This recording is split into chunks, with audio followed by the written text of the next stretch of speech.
NID card সংশোধনের জন্য আর ঢাকায় এনআইডির মহাপরিচালকের কার্যালয়ে দৌড়াতে হবে না। ঠিক সেইভাবে এনআইডি কার্ডে ভোটার এলাকা বা ঠিকানা পরিবর্তন অনলাইনেই করা যাবে। এক জেলার বা এক উপজেলার ভোটার অফিস থেকে অন্য উপজেলার ভোটার অফিসেও আপনাকে যাওয়ার প্রয়োজন হবে না। সাম্প্রতিক সময়ে ইসির 12তম সভায় একটা বিশেষ নির্দেশনা দেওয়া হয়েছে, যার ফলশ্রুতিতে ইসির উপসচিব শাহ আলম স্বাক্ষরিত একটা প্রজ্ঞাপনে জানানো হয়েছে আপনার এনআইডি কার্ডের দৃশ্যমান তথ্য এবং দৃশ্যমান তথ্যের বাইরে যে তথ্য উপাত্ত রয়েছে এগুলো সংশোধন বা কারেকশন বা পরিবর্তনে ফি কেমন আসতে পারে। ভিডিওটা লাইক করে শেয়ার করে দিবেন, যেহেতু ভিডিওটা গুরুত্বপূর্ণ হচ্ছে।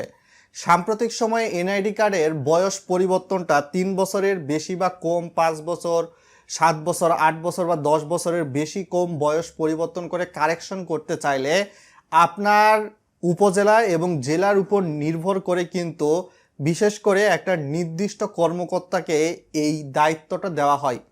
এনআইডি কার্ডে বয়স 3 বছর কম বা বেশি করতে চাইলে সাধারণত এই দায়িত্বটা উপজেলা বা থানা নির্বাচন অফিসার কর্তৃক কিন্তু যে থাকবে।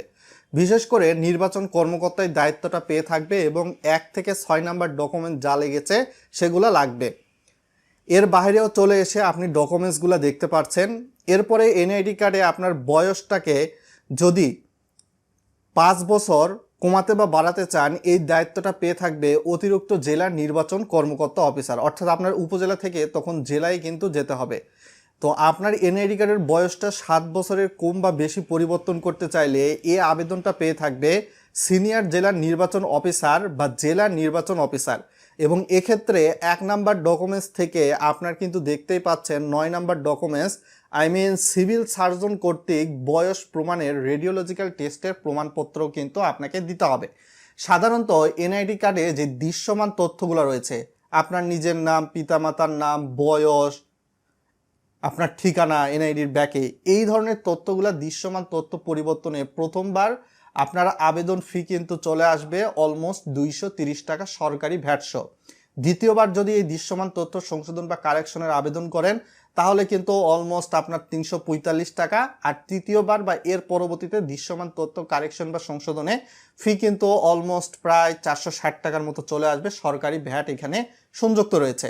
এই ফিটা কিন্তু অনলাইনে আবেদন করার সময় দিতে হয়, কোনো অফিসে নয়। এরপরে আপনার এনআইডি কার্ডের বয়সটাকে যদি 8 বছর কমাতে বা বাড়াতে চান এইরকম, সেক্ষেত্রে দায়িত্বটা পেয়ে থাকবে অতিরিক্ত আঞ্চলিক নির্বাচন কর্মকর্তা। এবং 10 বছর আপনি বয়সটা কমাতে বা বাড়াতে চাইলে এই দায়িত্বটা পেয়ে থাকবে আঞ্চলিক নির্বাচন কর্মকর্তা। তো সেক্ষেত্রে দেখতেই পাচ্ছেন 1 নাম্বার ডকুমেন্টস থেকে আপনার 13 নাম্বার ডকুমেন্টস এবং উপজেলা বা অতিরিক্ত জেলা নির্বাচন কমিশন কর্তৃক কিন্তু একটা তদন্ত প্রতিবেদন দিতে হয়। তো আপনি যখন এনআইডি কারেকশনের জন্য অনলাইনে আবেদন করবেন, আবেদন করার পরবর্তীতে আপনার ওই আবেদনের সময় কিন্তু একটা ফোন নাম্বার দিতে হয়।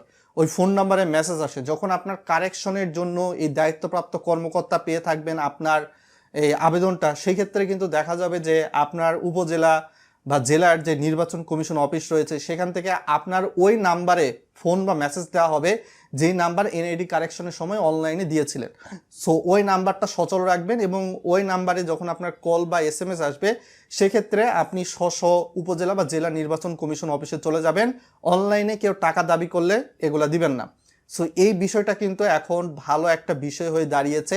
আর এনআইডি কার্ডের যেই তথ্যগুলো সার্টিফাইড কপিতে পাওয়া যায়, লাইক আপনার দৃশ্যমান তথ্য নয়, এই ধরনের তথ্য উপাত্তগুলো সংশোধন বা কারেকশনের ক্ষেত্রে প্রথমবার 115 টাকা ফি আসবে, দ্বিতীয়বার 230 টাকা আবেদন করলে ফি আসবে, তৃতীয়বার বা এর পরবর্তী আবেদনে 345 টাকা কিন্তু ফি চলে আসবে। তো সরকারি সিদ্ধান্তটাকে কেমনভাবে দেখছেন, ভালো নাকি মন্দ, ভিডিওর কমেন্ট বক্সে লিখে জানাবেন।